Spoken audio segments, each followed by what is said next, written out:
It was the kind of summer afternoon that passed without notice. Warm but not sweltering, the sky a clear, pale blue. The Greaves family, living in a modest two-story home tucked into the woods outside of Gorham, New Hampshire, had no reason to think the day would turn into anything worth remembering, much less one they'd never forget. 8-year-old Tyler Greaves had spent the morning bouncing between cartoons and cereal, his usual Saturday rhythm. After lunch, he asked if he could go outside. His mother, Mallory, told him yes without looking up from the laundry basket, adding, "Just stay where I can see you." He nodded, already halfway out the back door. Their backyard ended at the base of a massive oak tree that had stood for longer than the house itself. It was here that Tyler's father had built a small but sturdy treehouse 2 years earlier, a birthday gift, nailed together with secondhand wood and layers of white paint that had started to flake. Tyler loved that treehouse. He called it his fort, though it held nothing more than a couple of blankets, a flashlight, and a plastic dinosaur. To him, it was a world. By 2:10 p.m., he was up the ladder and out of view. By 2:20, he was gone. Mallory had stepped inside for just a moment, long enough to switch the laundry from washer to dryer. 10 minutes, maybe less. When she returned to the back porch with the laundry basket pressed to her hip, she glanced up instinctively. She always did. The treehouse was in plain view. But this time, something felt wrong. There was no movement, no sound, no rustle of toys or Tyler's usual humming. She called out once, then again. Still nothing. She crossed the lawn quickly, still half expecting to find him curled up with a flashlight and a comic book. But the treehouse was empty. No toys disturbed, no footprints in the dirt below. The ladder, still firmly bolted to the trunk, led nowhere. Panic settled quickly. Within 30 minutes, neighbors were combing the nearby woods. By evening, search dogs and local deputies had joined the search. Helicopters were dispatched. A missing persons alert was issued before sunset. But there was nothing. No trail, no blood, no screams, no sign of a struggle. The dogs followed Tyler's scent from the back porch to the base of the ladder, up to the wooden planks, and then, strangely, it vanished, as if the trail had simply evaporated. Not a single print led away from the treehouse. It was as if he had gone up and never come down. Investigators canvassed the neighborhood. No witnesses, no suspicious vehicles, no known sex offenders in the area, no strangers caught on home surveillance footage.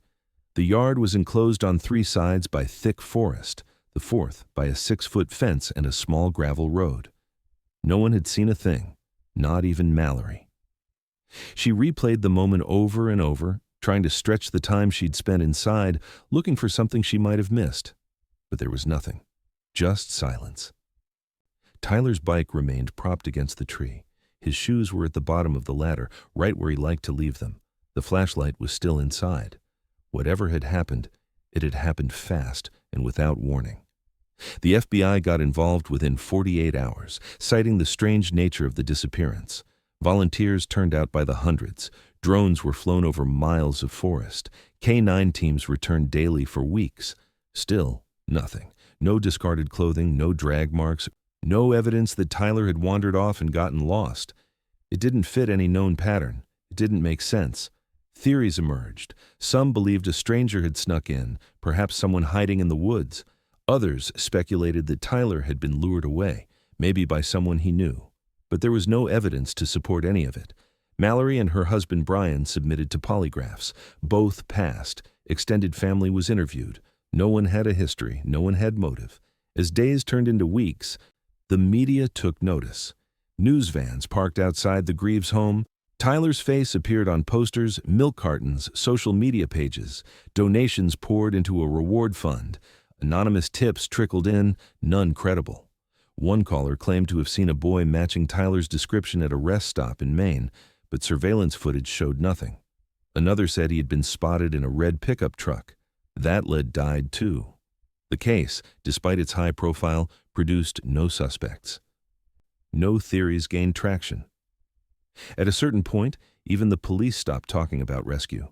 The conversation shifted to recovery. Inside the Greaves home, the silence deepened.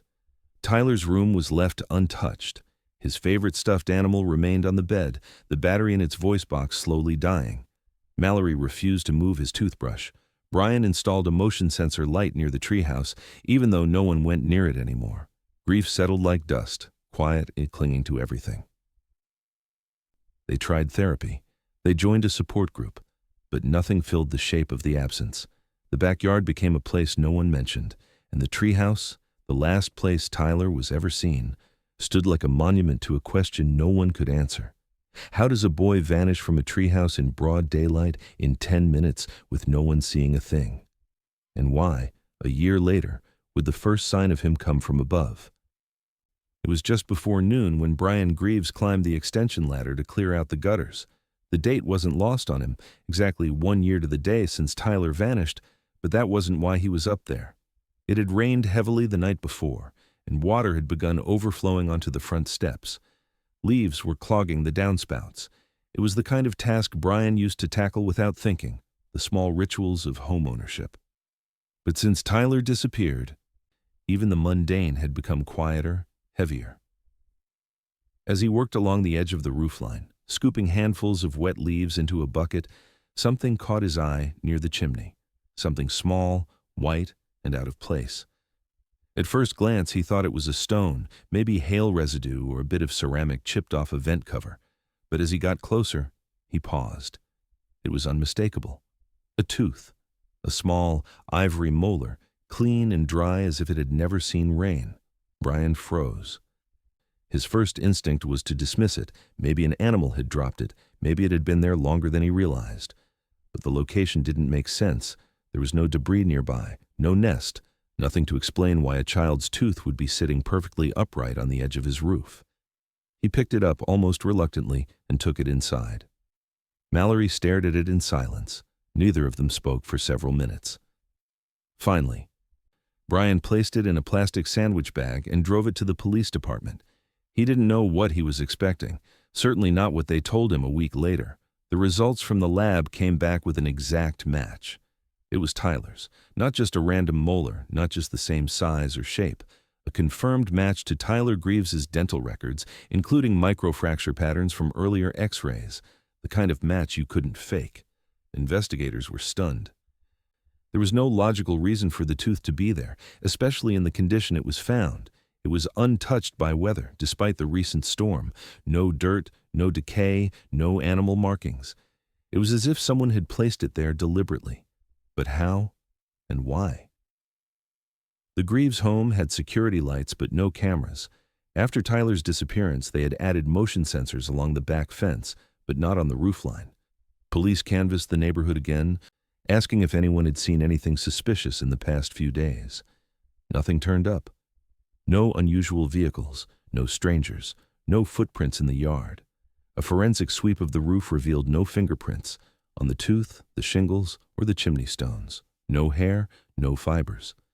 The roof had remained undisturbed, except for the single object now locked in an evidence bag.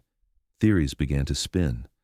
Maybe someone had found one of Tyler's teeth from years earlier and placed it there as a cruel prank. Maybe an animal had carried it, but the tooth was intact, dry, and unweathered. It didn't fit. Others suggested that maybe Tyler was still alive. Maybe someone was trying to communicate. But with what? A tooth? There was no note, no pattern, just a biological fragment returned without context. It didn't feel like communication. It felt like a warning. Media interest surged again, if briefly. News outlets picked up the story. Boy's tooth appears on roof 1 year after vanishing. Online forums erupted with speculation. Some believed it was a sign of life. Others thought it was something darker, a trophy, a signal. The family was thrust back into the spotlight, forced to relive the trauma all over again. Mallory began checking the roofline each morning.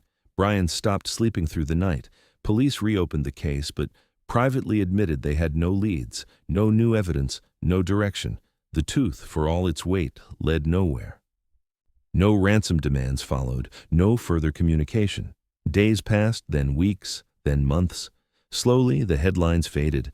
The public moved on.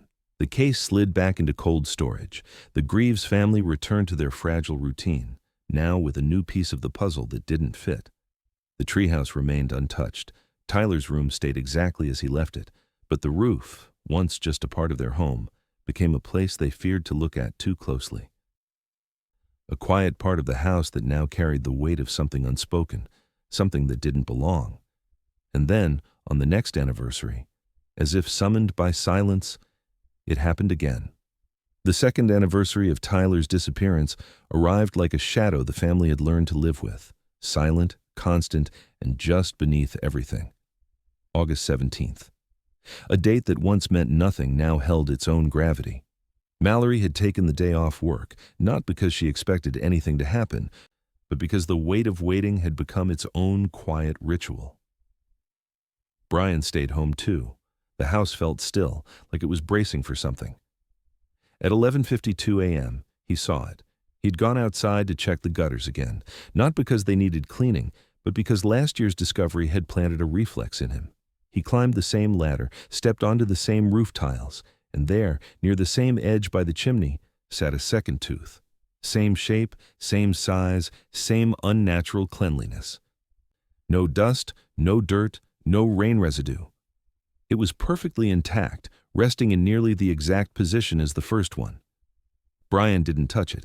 He descended the ladder slowly, hands trembling, and walked inside to tell Mallory. This time, neither of them spoke. She simply reached for her phone and called the local sheriff. By the time detectives arrived, the Greaves roof had become a forensic crime scene. The officers were more prepared now. A full sweep was ordered, every inch of the roof dusted for prints, scraped for fibers, swabbed for biological traces. They bagged the second tooth carefully, marked and logged it on site. This time, the Greaves had installed motion-activated wildlife cameras facing the backyard and roofline days in advance. Brian had placed them himself, one mounted under the gutter, another in the treehouse, and a third aimed toward the upper eaves of the house. They hadn't told anyone, not even the neighbors. Just in case. But the footage showed nothing. No motion, no disturbances, no animals, no people. Between the hours of midnight and noon, there wasn't a single recorded blip on the cameras. The tooth had simply appeared again, without any visible trace of how or by whom. Officers checked for drones. Nothing. No damage to the shingles. No shifted tiles. No evidence of anyone climbing the house. It was as if the tooth had simply materialized, placed there with surgical precision by someone who knew exactly what they were doing, and how not to be seen. The dental analysis returned within days. Identical match to Tyler. Same molar type. Same alignment markers. This wasn't a duplicate of the first. It was another from the same mouth, another baby tooth that should have fallen out years earlier. And yet here it was, perfect, preserved, positioned in the exact same way, on the exact same day. Law enforcement didn't know what to make of it. On the record, they labeled it a likely hoax. Off the record, the conversations were shifting. This wasn't a copycat or a random prank. Whoever was doing this had access to Tyler or to knowledge about him that no one else should have. They knew the date. They knew the placement. They were close enough to watch the family's behavior, to move without being seen, and to repeat the ritual with chilling accuracy. Some detectives floated a theory. Maybe the perpetrator had saved Tyler's baby teeth years ago, planning this long in advance, a disturbed mind, a calculated tormentor. But others couldn't accept that.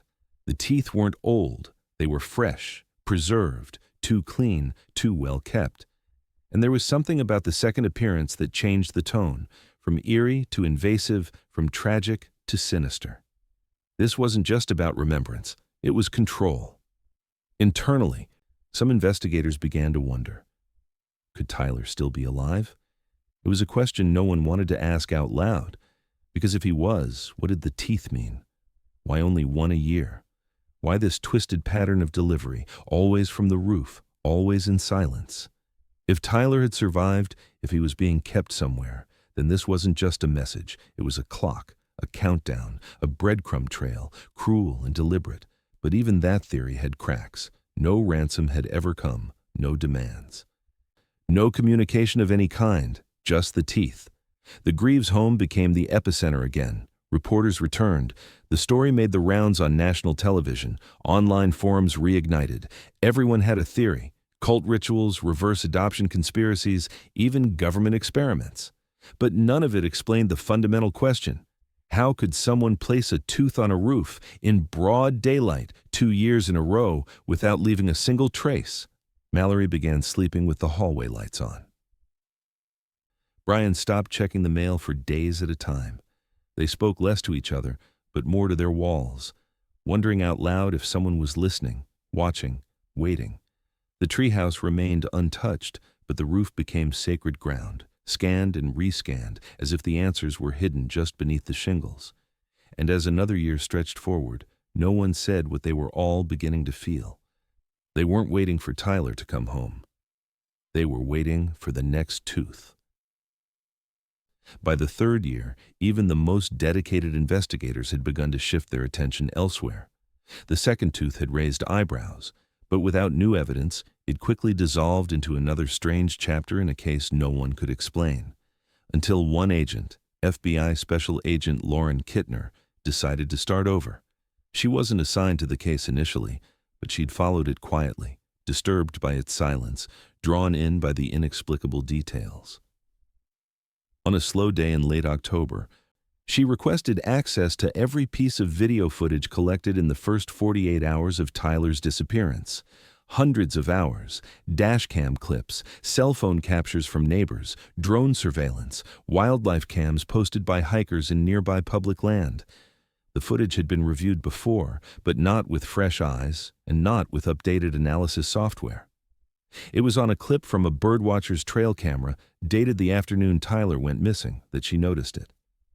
Just 15 seconds of grainy black and white video, captured in a clearing less than 2 miles from the Greaves property line. A man walking through the brush, wearing a loose jacket and a heavy backpack. Nothing immediately suspicious, except for his gait.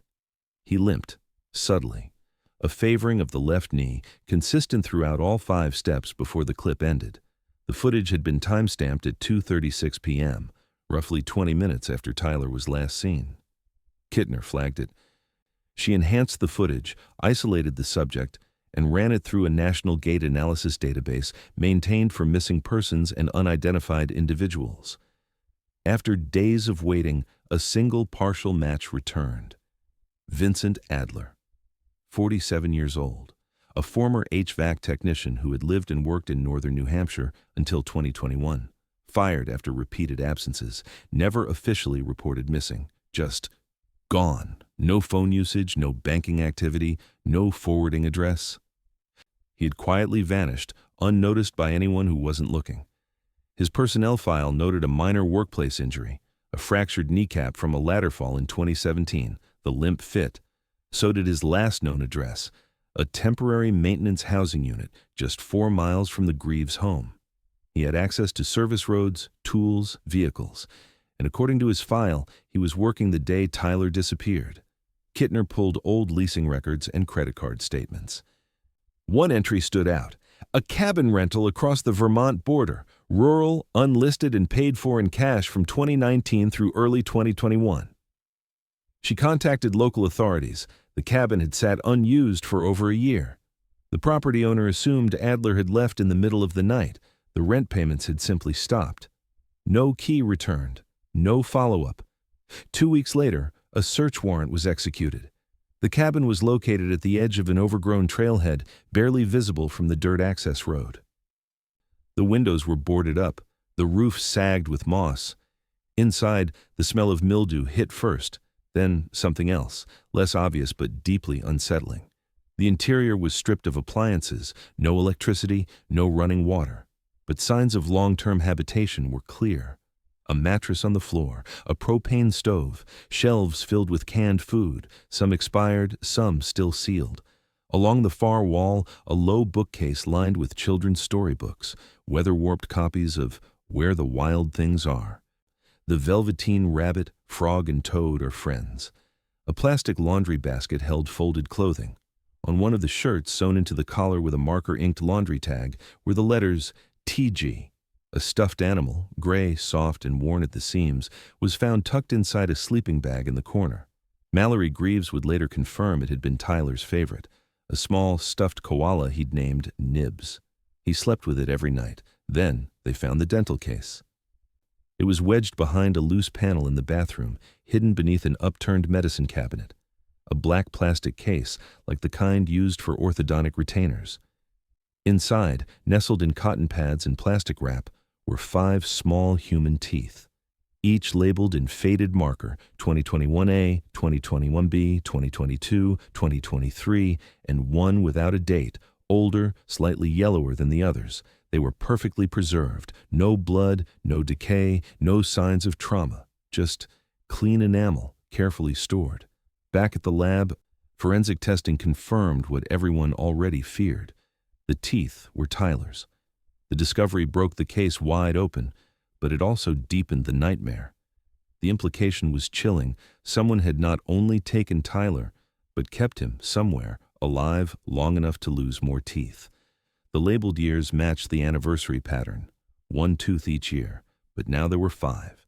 3 had made it to the Greaves roof, 2 never had. And somewhere out there, unless he was dead, Vincent Adler was still walking, still watching, still deciding when the next tooth should fall. The search team returned to the cabin the next morning, this time with a forensic anthropologist and a cadaver dog. The structure was unstable, the wood swollen and splitting from years of water damage. Most of the floor had already been cleared, but one section near the back wall gave under pressure, just enough to catch the attention of a technician who noticed the board didn't creak like the others. It buckled at the edge, slightly raised.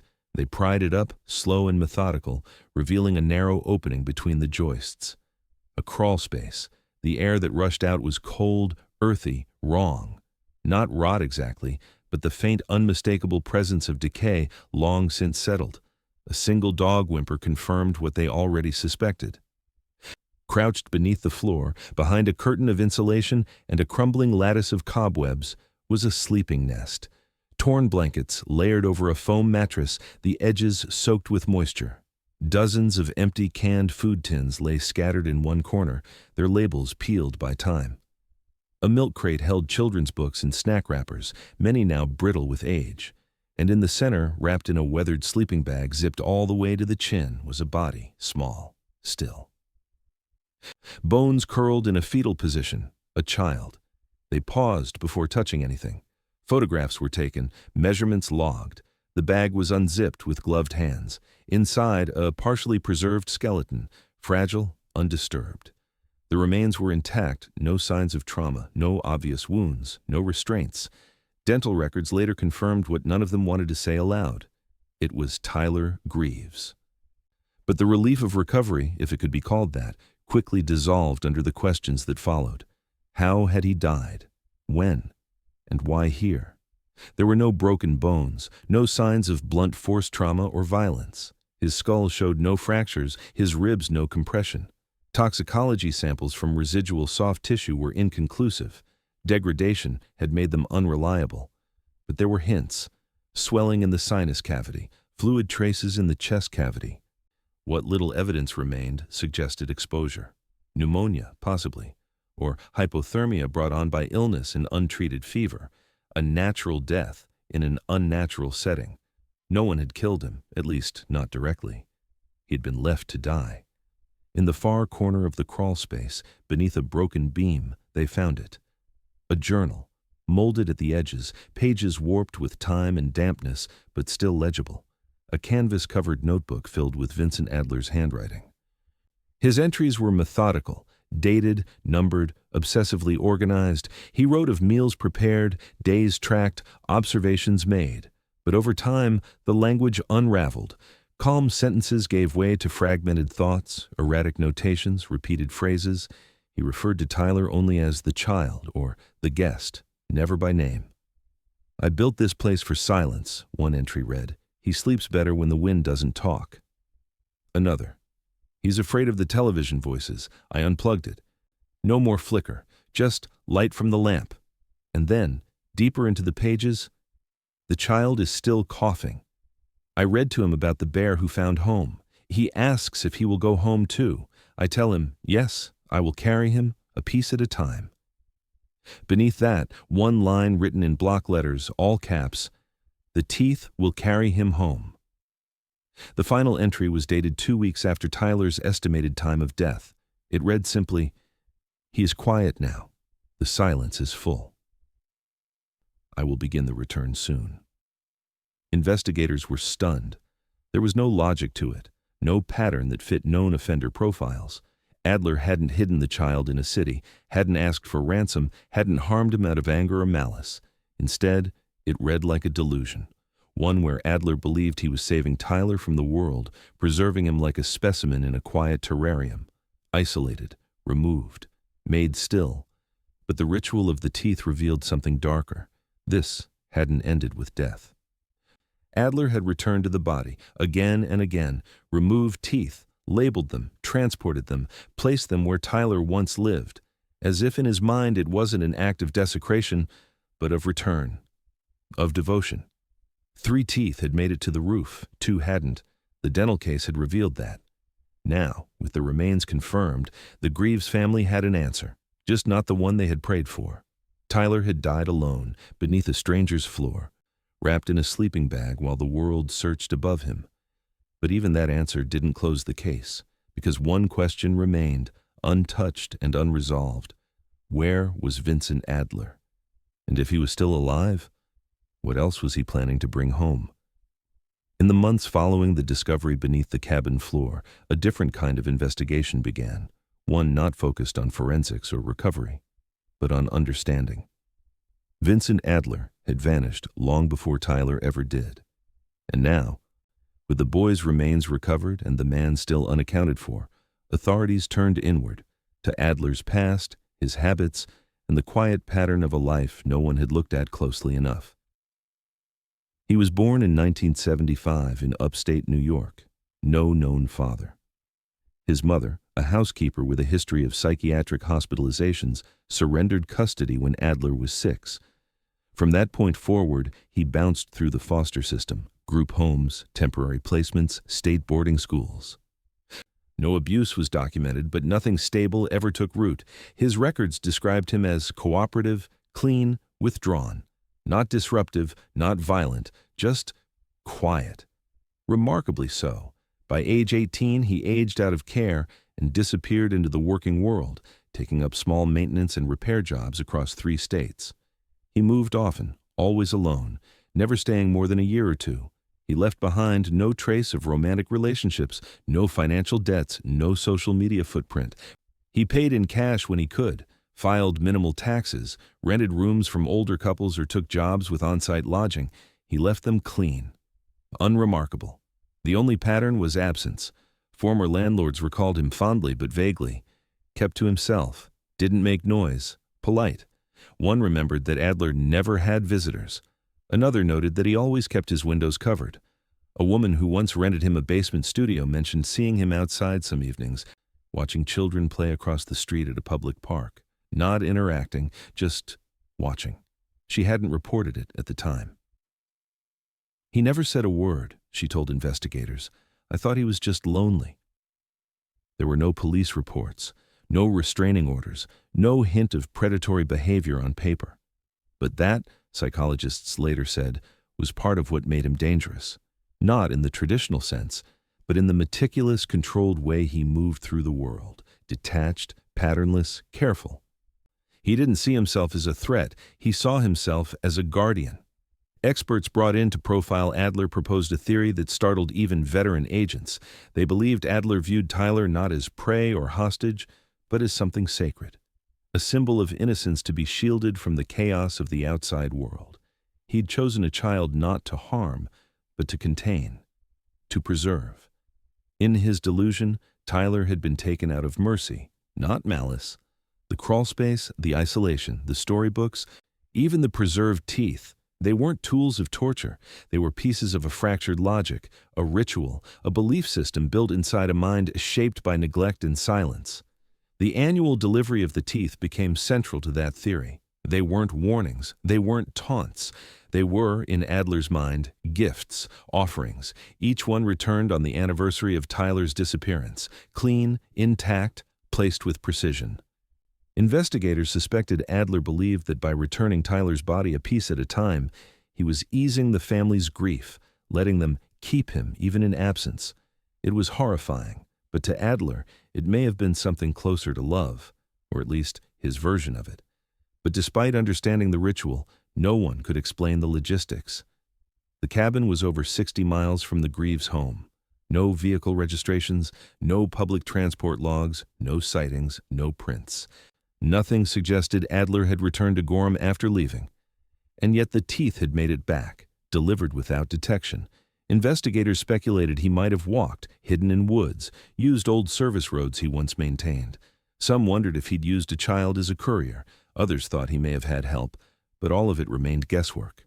The town of Gorham, once a quiet dot on the map, now carried a story that spread far beyond its borders.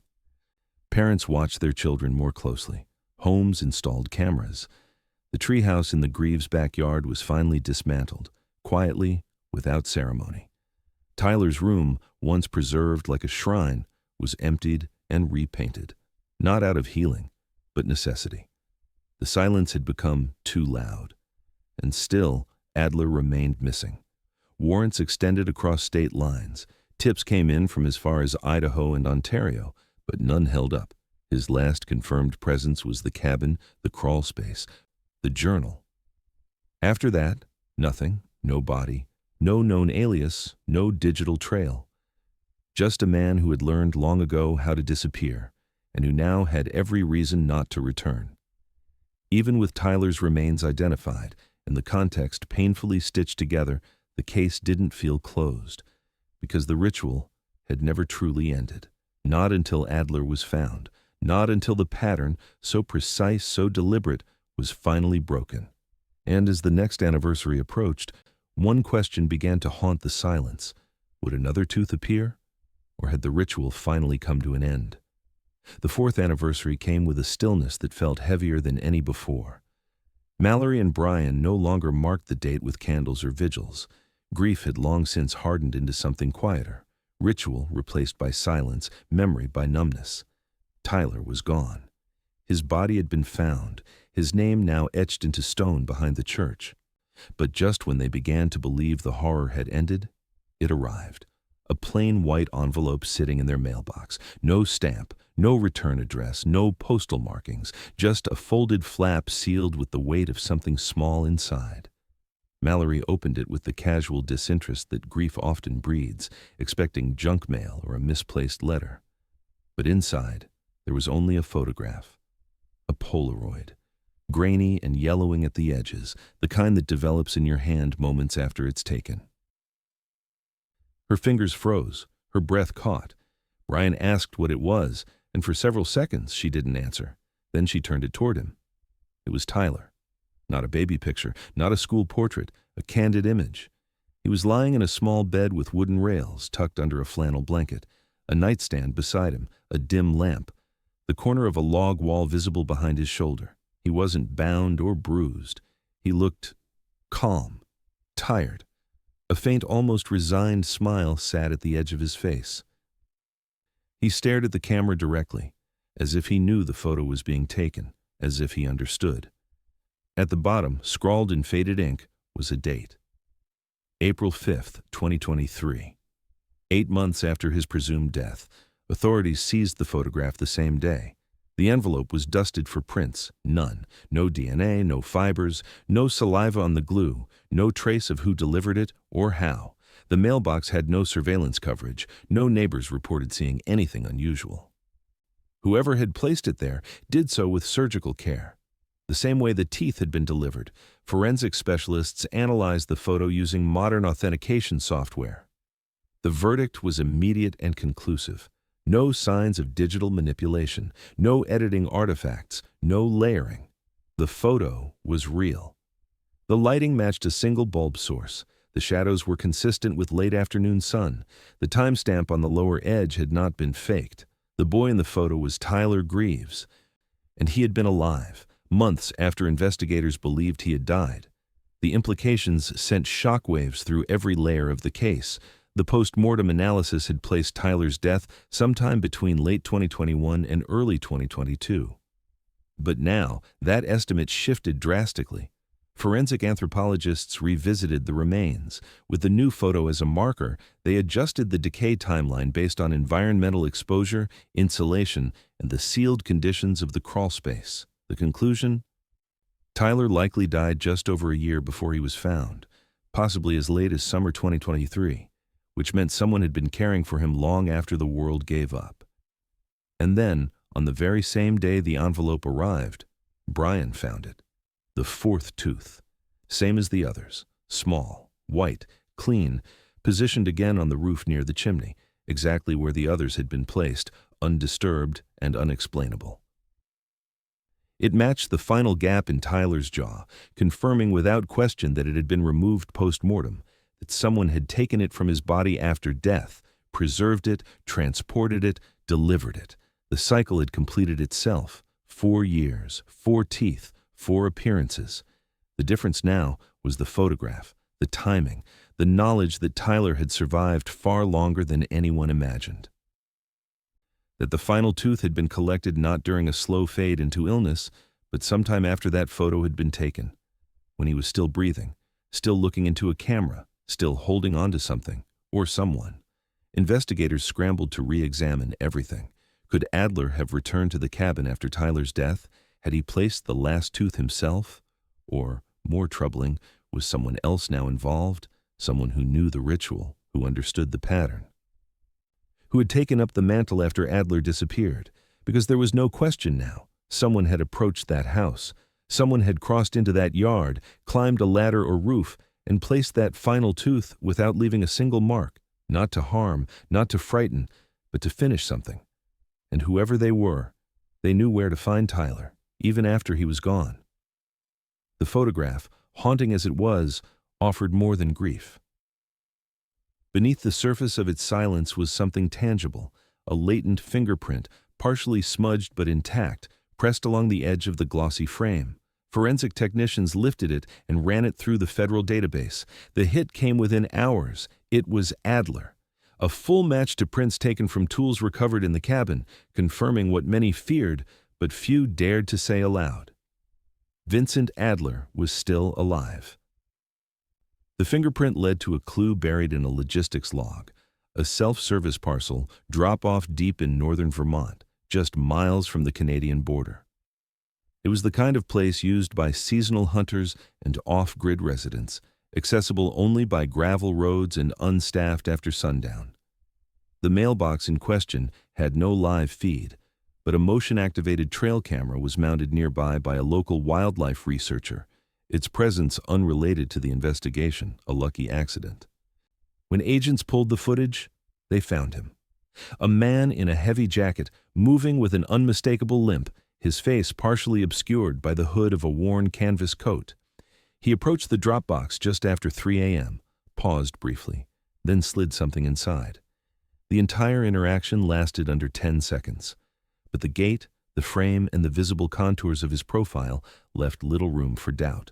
Facial analysis software returned an 88% match to Adler, too low for court, but high enough for action. Within 24 hours, a joint task force was on the ground, combing the surrounding wilderness. They searched abandoned sheds, hunting cabins, collapsed mine shafts. Dogs were brought in, helicopters swept the ridgelines, but Adler had done what he did best, vanished, again. And yet this time, something was different. He wasn't hiding to escape. He was watching. Investigators began to believe Adler had stayed close enough to monitor the news, to track the investigation, to wait for the right moment to deliver that photo. He had seen the discovery in the crawl space. He had read the headlines, and he had responded, not with words, but with a picture that forced everyone to reconsider the timeline, to relive the loss under a new and more twisted light. But why wait 4 years? Why now? The answer came not from the woods, but from the pages of Adler's journal, pages that forensic linguists and behavioral psychologists were still working through. Between the scattered references to Tyler and the ritual of the teeth, there were repeated mentions of someone Adler never explained fully.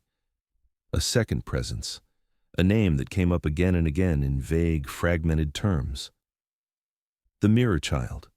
The phrase appeared 7 times across different entries. He stayed back today. I told the mirror child to watch. She's scared of the mirror child's voice. I told him to stay outside. Trust is hard, but the mirror child listens. He understands what I keep.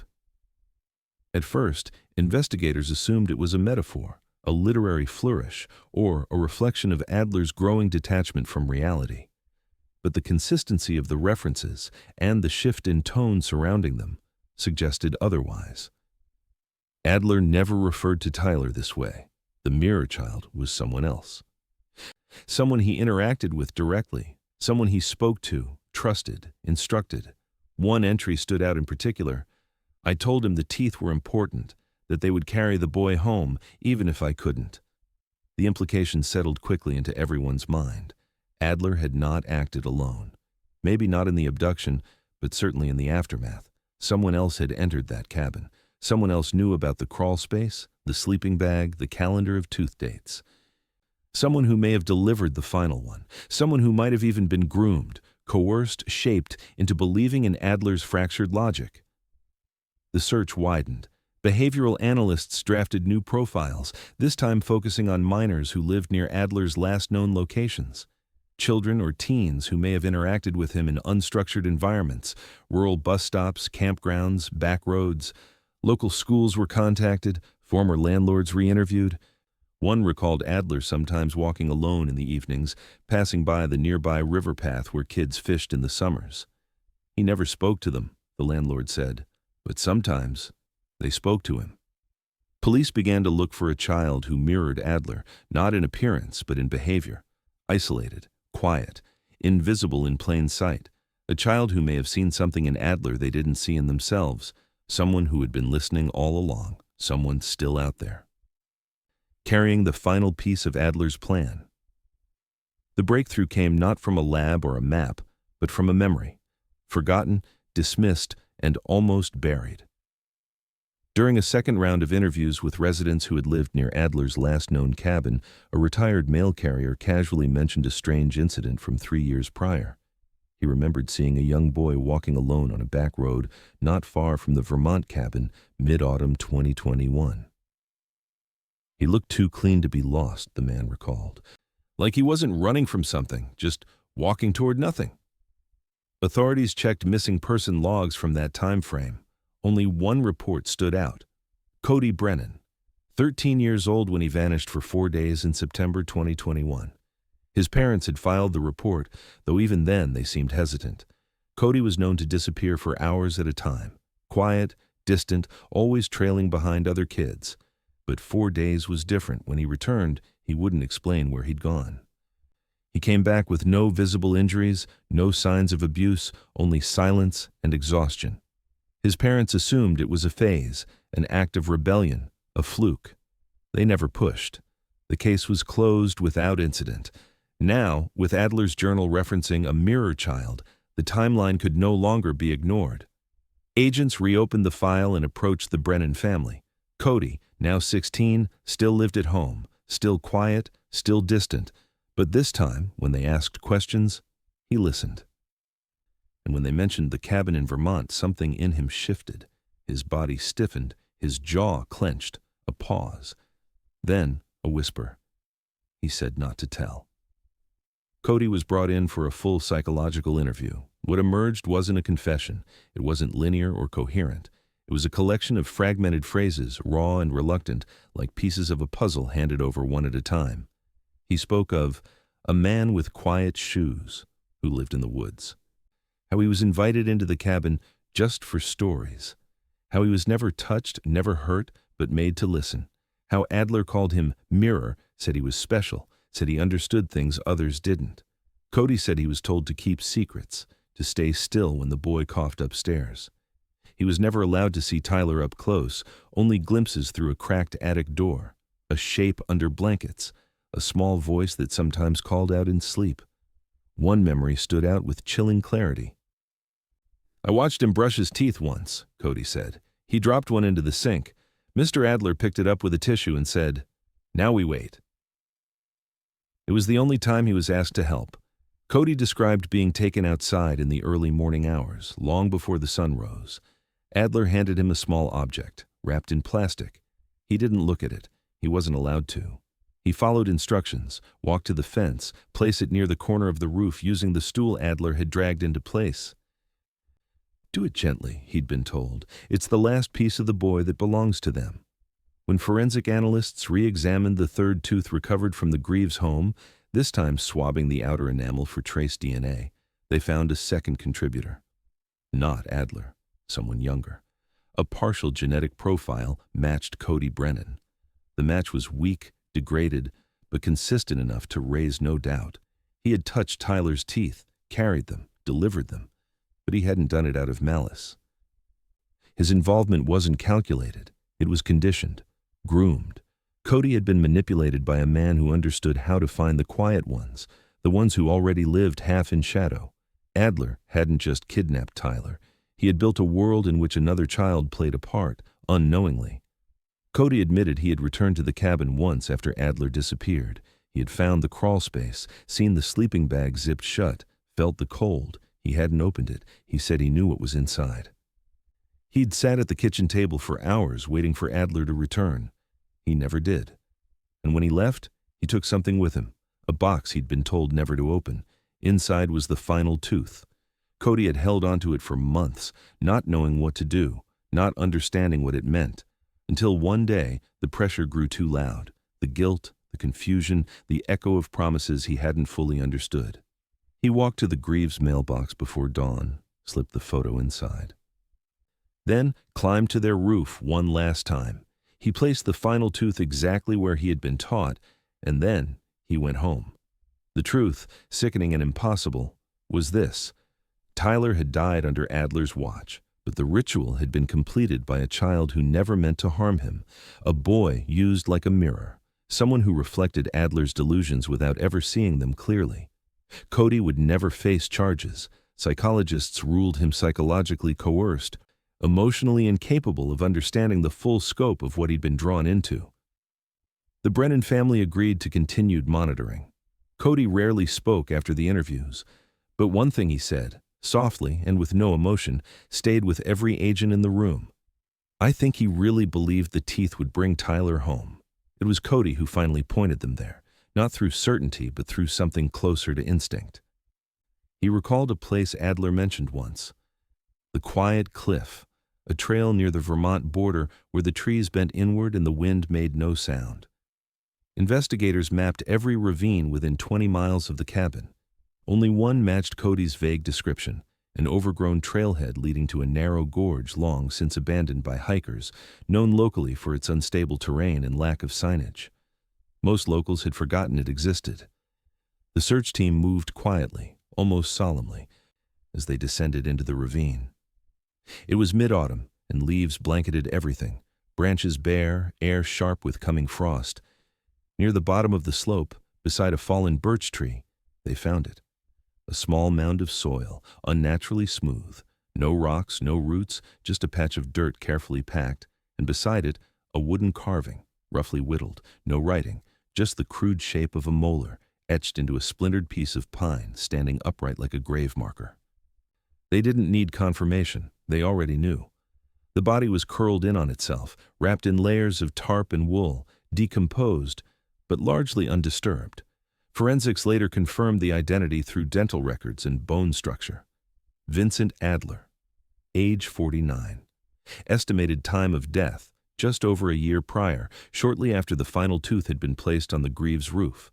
The cause was ruled suicide, a deliberate overdose of sleeping pills, followed by self-asphyxiation using a weighted blanket and plastic lining. Methodical, controlled, like everything else he had done. A satchel was found nearby, inside which lay the final pieces of his story. A weather-beaten notebook, nearly full. In it, Adler's final thoughts were scrawled in tighter handwriting, less organized than before, but unmistakably his. The entries charted the decline, his sense that Tyler was slipping away, coughing more often, sleeping longer. His fear that he had failed to preserve the boy, that the silence he'd built had turned against them both. The last page was dated 4 days after Tyler's estimated death. I held him for hours. He didn't move. I thought the quiet would save him. I was wrong. And then, below that, I will finish what I promised. The boy will return to them piece by piece. The teeth will carry his light, one for each year. The last will be placed, and then I will go too. This is my offering of remembrance. The forensic timeline finally aligned. All of Tyler's recovered teeth had been preserved, labeled, and stored in that cabin well before his remains were ever discovered. Adler had extracted them post-mortem, carefully, even tenderly. 4 in total, delivered across 4 years. The first 3 were placed by Adler himself, the final one by Cody, who had carried it out of obedience, unaware of the deeper ritual he was completing. There had been no 5th. No more would come.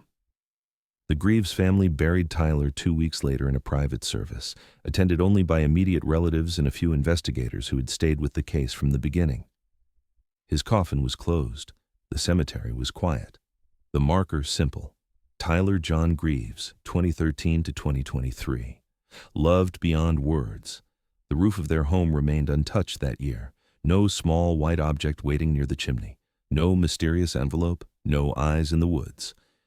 It was the first anniversary in 4 years that didn't arrive with dread, just silence. And strangely, that silence no longer felt like a threat.